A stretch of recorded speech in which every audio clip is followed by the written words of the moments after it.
Hi, everybody. Welcome back to another episode of Devil's Advocate Trades Edition. So, we're going to keep this one a little light and fluffy and short and sweet as we can. So, I want to celebrate some good things because we talk about so many bad things that are going on. But, you know, yesterday was Chinese New Year. So, welcome Fire Horse. So, those of you that are born in the horse year could be a bad or conflict year, according to the Chinese astrology, the way it works. So I have a friend of mine who goes to the temple all the time, and he's like, do you want me to put your name in for Rooster this year because Rooster has an indirect conflict? I'm like, great. Sounds good, bud. So thanks, Felix. I appreciate you. What else is there? Let's see. So we talked about like Neptune going into Aries. So that happened actually like solidly on January 26th of 2026. And I was reading up on it and I was kind of laughing a little bit because I was like, oh, that sounds great. So it like talks about what it means, right? So when you look at it, because I mean, for those of us that are fluffy into an astrology, because I mean, astrology is kind of, it's an entertaining aspect, but I mean, if you believe in the alignment of the planets and that it can affect you personally, then I don't think you're completely out to lunch because I believe it. So, but so the core collective theme is basically like spiritual warrior, identity and sovereignty, shadow side, and historical parallels. Not fitting. Where have I heard this shit before? You know, like you look at it, it's like combination of Neptune, illusion, and Aries war can lead to overzealous idealism, the rise of cult-like leaders, and glamorization of conflict or impulsiveness. Not me being a podcaster in Alberta. Oh. So like knock knock US. Sound familiar? So anyways, I digress. We're going to keep it positive. We're going to keep it moving. But I think that there's always good things, right? I mean, when you think about astrology as a whole, I think that if you got to take it where it has meaning to you. Like you can't take things as gospel. And this is something that I always talk to people about, like whether it's religion or whatever it is you believe in, your faith. You have to listen to the parts that make sense to you and not necessarily, and this is going to sound like shit, the rules, because rules are implemented for control. And the only person you're in control of is yourself. Now, if you're running around fucking killing people, stealing, abusing, you know, shit like that, you're a piece of shit and you just got to come to terms with it. But if you're not out there doing that, and I mean, like when I say that, I mean like stealing from like break and enter houses, like you're stealing a fucking loaf of bread because your family's starving because bread's ridiculously priced, then you know I'm probably gonna turn a cheek to that. I'm gonna be like, yeah, you know what, let me just fucking pay for the bread for you. But I'm not talking about that, so like don't take it like too far up. I'm more talking about the people that hurt other people to take from them for whatever reason. And I don't think there's any reason to rob somebody at all. I mean, then you're like, Lisa, are you saying rob corporations? I mean, what happened? No, I don't mean rob corporations, but if someone's stealing a loaf of bread versus someone holding someone up at gunpoint or knife point to take their, you know, family heirlooms off their body, then that's a fucking problem. Or steal their purse or wallet. I mean, it's different. It's just different, right? Like, be a good person within reason. Like, you know, people are like, oh, I don't like gays. And I'm like, you know, why don't you, like, I mean, you know, I listen to this. It's funny. I was talking, I have these conversations with my son. And I'm like, you should tell your dad you're gay, like as a joke. And he's like, he looks at me with this like point blank stare on his face. And he's like, no, are you kidding? He's like, I'd be disowned. And I'm like, yeah, your dad's fucking redneck Albertan. He probably would fucking disown you. And I'm like, and it sounds horrible. Like, Lisa, why are you laughing? But it's like, he should be like, we should be striving to raise our sons to be good people. When I say that, I mean men who don't hit women, men who don't objectify, men who don't hurt children, men who don't try to rape other people's daughters. Like, you know what I mean? And people are like, we don't raise that. But you do and you don't, because they pay attention to how you treat women. And if you're objectifying them as a father, you know, they're going to pay attention to that. Now, I know my son doesn't, how his father acts around women, bothers the shit out of him. But, you know, that's a story for another fucking day. So, but this is what I'm saying, right? Is that you should want to raise your children, even your daughters. You don't want to raise your daughters thinking they're like the best thing since sliced bread. They're bringing partnerships. Everybody's bringing partnerships. We're in a different time. Women don't need men. Men don't need women. We need each other to procreate, and we need partnerships. Like, one thing I can say, took me like my late 30s to find somebody who just listens. Like, we don't fight with each other, we fight the problem. And yeah, I'm not perfect, and sometimes I say some stupid shit and I bug him, and he's a little sensitive perennial flower. That's what I call him. He's a tough flower, but he doesn't, he takes the jokes in stride, and he's got a thick skin. But I've always been someone that teases people, but at the end of the day, like, nobody likes to be fucking teased. I don't even like being teased, and yet I do it. I fucking relentlessly tease my significant. I'm kind of an asshole, and I really got to stop doing that. I'm the problem. But that's where I can say, like, when you can stand up and say, I'm a little bit of a problem here, maybe I should try and fix that shit, is when you're growing as a person, because that's what you got to be able to do. You got to be able to look at something full on and admit where you could maybe be better as a person. And I don't think there's anything wrong with that. So when we're out here crying about what people should and shouldn't be, we should want decent human beings. I look at what's going on around the world, and the only thing I see that they have in common in so many places is greed and gluttony. And it's awful, because we're kind of in an era where that seems to be a precedent for everybody on some way. People want more, want more time, more access, more control, more money, more of everything. And then people, that's where the gluttony comes from. And then the greed part of it is that it's all about them. Like, how much can I take? How much can I get?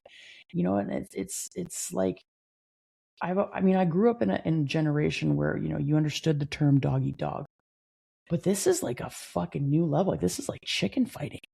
Like, it's insane. And I'm like, you guys all gotta calm the fuck down. Like, people always say, lead with kindness and be kind, and you don't know what someone's going through. And you've got two different types of people in the world. You got people who go, yeah, absolutely. You never know what someone's going through. You don't know their story. So just be fucking kind. And then you got other people that are like, I don't fucking care. It's not my story. And I find I see more of those people, and people who are just like, I find, like, now in my early or mid 40s, I should say, I'm in my mid 40s. I find there's so many more people in all age ranges that are just opportunists at like the nth degree, right? So this is where I say to you, I'm someone who's genuinely kind to people. I actually like doing things for people. I always try and give people the benefit of the doubt. Sometimes I give too many chances, and that's on me. But at the end of the day, when I say that's on me, I mean, I'm choosing to do that. It's my choice, right?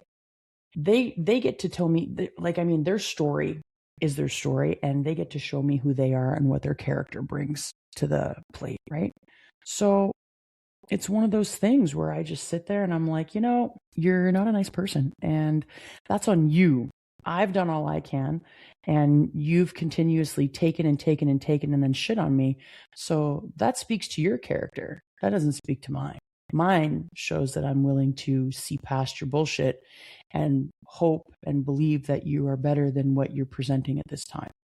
And some people are and some people aren't, and it is what it is. But I want people to just be happy. We got a new Chinese New Year. We've got Fire Horse. There's lots of really cool things coming.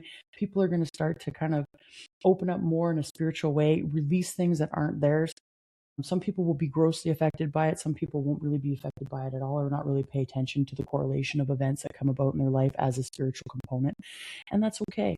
And I think that the fun thing about astrology is you get to see how it impacts you in your own life if you pay attention. Like, you just grab a chart off Astro Cafe and you read it and you're like, holy shit, it's got some correlations there. I'm seeing some connect the dots.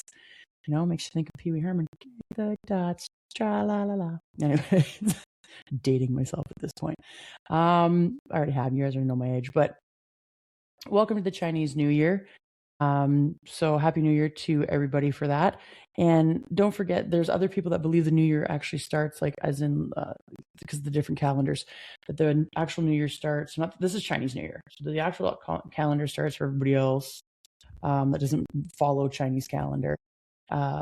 in April. I think April 1st they have it. So you celebrate what you want. I believe in that. Your birthday is your chapter. It's another year around the sun, and you get to start over and start writing your new chapter. So that's kind of my belief. But I'm going to say Happy New Year and respect everybody. And I have so many Asian friends, and I think they bring so much value and richness to my life and to the world of their culture and what they bring in their food and their colorful.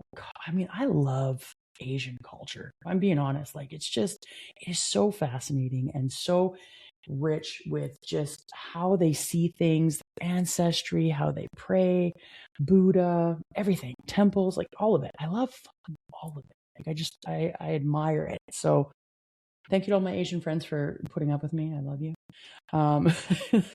Moving on, let's see. Weather. The weather in Alberta. So for those of you that are in Alberta, we all remember that it was plus 18 here not that long ago in Calgary, Edmonton area. And along Calgary, Edmonton, because I'm in Airdrie. And it was plus 18. There was no snow on the ground, maybe a couple of patches of ice somewhere, but not really anywhere super visible. And we got shit on. Alberta said, hold my beer, and you're fucking February, so let's give you like 2 to 3 feet of snow, 80K winds, and have some fun. Yeah. Oh, and minus 24 with a wind chill of minus 39 or 36, some shit like that. It was fucking disgusting today. Yeah, it was a good time. I had to wait for the shit show to calm down for me to go and shovel my driveway. Now, I was an idiot and went and shoveled my driveway this morning, only to have it recovered with like snow drifts like 10 minutes later. So, whoops. But my son and I went out and we did it this evening and got most of it cleared. So, yay. Yes. Driving in Alberta is interesting because everybody from every province and people from other countries all come to Alberta to drive. So the driving out here is different. It's frustrating. There are days where I'm like, I want to kill everybody on the road. Then there's days where everything's good. But I will say this. There are still some people that are just, doesn't matter what the weather is. They're like, I'm doing whatever the speed limit says. So I'm going to say to you what I have heard from an officer. Actually, my significant heard it from an officer and repeated it back to me. I got to make sure I cite this correctly. I can't be taking credit in places and I can't take credit. So he actually was told this by an officer. And the officer said the speed limit is not the maximum, is not the minimum speed. It's the maximum speed you should be doing. So if it says 110 on QE2, it doesn't mean you go 120, and it doesn't mean if you're doing 90, you're wrong. Here's where I say it. I'm someone who I like to do the speed limit. Okay. I'm comfortable driving. I've been driving a long time. So if the speed limit is 110, I'm going to do 110. And that's just how I look at it. All of you are like, bullshit, Lisa. We all know you're doing about 20. Listen, there are moments where maybe I'm doing 5 to 7 over the limit. But a cop can pull you over at any point once you pass the limit. It doesn't matter whether you're doing 2 over the limit or 10 over the limit. It doesn't matter. They can pull you over. So remember that. When people are like, well, I could do at least 5. No, they can pull you over. The minute you're fucking over the limit, they can pull you over. So they just don't care to. They're looking for the guys that are doing like 15 and 20 over the limit that are, racing around like jackasses. But anyhow, regardless, if you are driving in what we would review as a blizzard and you're doing, like anywhere from 60 to 80K on the highway, the roads are shit, visibility is shit, you got your hazards on, and you get people who jump online and start talking about how people need to just not fucking go out. I'm going to say that it's a double-edged sword for me. For me, if you've got this insane weather, I don't think you should be going on unless you really have to. But if you have to get to work, if it's going to cost you your job, if there's going to be a problem, then don't let anyone bully you how you get to work. Back roads are going to be garbage. There's going to be zero visibility in the back road. They don't have trucks out there clearing out the roads. So take the highway.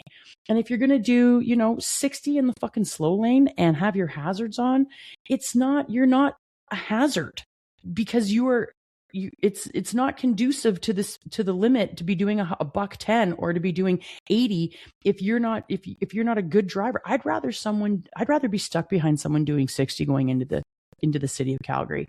It's only 20 minutes out.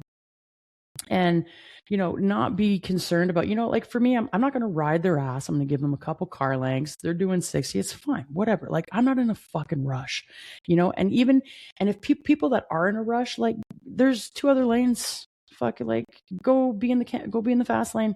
I'll see you in the ditch, mile up. But I just don't have any patience for that. Like, you know what? I think for me, if the weather conditions are garbage and you're going slow, you're going 60, going 70, going 80, and that's what you're comfortable doing, do it. Don't let anyone make you feel bad about it. Because 90% of the time, the assholes that make you feel bad about it are the ones we find up the road in the ditch. I always say that. I see some jackass drive past me in like a big truck. I drive a truck. And they'll blow past me. And, my kids are like, Mom, the guy's going really fast. I'm like, yeah, we'll see him in the ditch in a bit. Here, you just wait. And I hate to say it, but like 6 out of 10 times, 6 times out of 10, I will see that asshole in the ditch. Now, it might not be right away, but I'll find him or her. And I'll be like, oh, look at you, Speedy Gonzalez. Going to be late now, faux show. But anyway, so Alberta, thank you for reminding us that it's February. We got a treat. We had like 2 weeks of like sweet weather. It was fantastic. Some of us are a little scared. That screams global warming problems.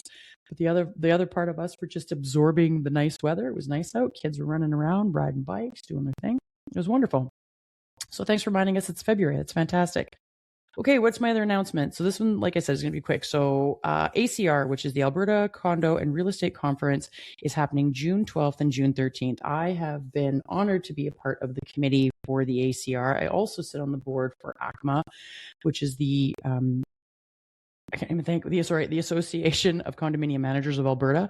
I'm all about helping our managers be heard and support systems and whatnot. I do all the marketing for that. So anything you guys see on socials, it's me who's throwing up that marketing. And I want to try and call out all of our wonderful property management firms, condo property management firms across Alberta. I think you all need to be recognized. And I think there should be a shout out, especially some managers. You'll start seeing more managers. I will do a shout out to. People need to be praised in their industry, especially when they're good at what they do. There's some seasoned managers out there that are just bomb. And there's some new ones out there that are emerging that are just really head down, ass up and changing the game. So I think all those people should be celebrated. If you're not a member, come be a member. The membership is free currently. Just hit us up at info at ACMA, ACMA, and then it's Alberta. So it's ACMA, ACMAlberta.com. Jesus Christ, Lisa. Okay, let's try that again. Info at ACMAlberta.com. There you go. So send me an email. Us, like the board, I get them, but send the board an email that you want to be a member and I will throw you on the members list and we'll get going. But for those of you that want to attend ACR, keep a lookout for it. You can probably look for it. I believe there's a link. I don't have it in front of me. Like, just fucking ridiculous today, Lisa. I believe it's acrconference.org, and you can go on and look. You can book a booth for all of the vendors that are inside of the condo industry. I urge you to go out and book a booth and come be a part of this. It's been going on for 13 years. We get a wicked turnout. We have 6 sessions where we have wonderful speakers that volunteer their time to come out and speak to like everybody inside of industry, whether you're a condo owner, whether you're a board member, whether you're just another industry professional, a property manager, we encourage all of you to come. And real estate professionals, come on out. You get a chance to meet people. This is how you probably get some sales, right? So we always encourage people to come out and be a part of it. I believe the exhibit is still what's open right now as we're selling all of our booths out. So you better grab one before they're all gone. And we also have sponsorship opportunities as well for the conference. We're doing a couple of things different because last year there were a few things that went on. And so myself and the new committee kind of talked about it and we were like, yeah, food. We need to do the food like we did like the year before that. So I think we're going to do a s'more this year. But, we're still ironing out all the details. But I want to see you guys all there. It's great to represent the industry the way that I am. And I'm glad to be able to give back to an industry that gives me a lot. So I appreciate everybody in it. And yeah, I look forward to seeing whoever I can out there. I don't care where you are in Alberta. If you can make it June 12th or 13th, June 13th is the better day because it's the Saturday. So please come out that day. It's also my son's birthday. So I have to book his party. And then once the conference is done, I got to race my ass back to Airdrie. I got to pick up my kid and bring him to, I think he wants to go to Flying Squirrel or some shit like that. And he's going to go with his buddies and they're just going to go. And I'm probably, because it's going to be later, I don't have to buy any food. So yeah, I'll just get them snacks and shit and just pay for their tickets. Like, who gives a shit? At that point, I think he only wants like 6 friends or something like that. But yeah, it's going to be a busy weekend for me, but I would never miss my son's birthday. I talked to him about it and asked him if he wanted to do like a hotel downtown Calgary and hang out and go into the pool with his sister and whatnot. And they were both like, nah, sounds lame. I don't believe they use that word. It's their generation. I think they said it cringy or some shit like that. And I was just like, whatever. They use all these different words and I'm learning their lingo so I can just at least understand it. Although I do razz my daughter with the lingo.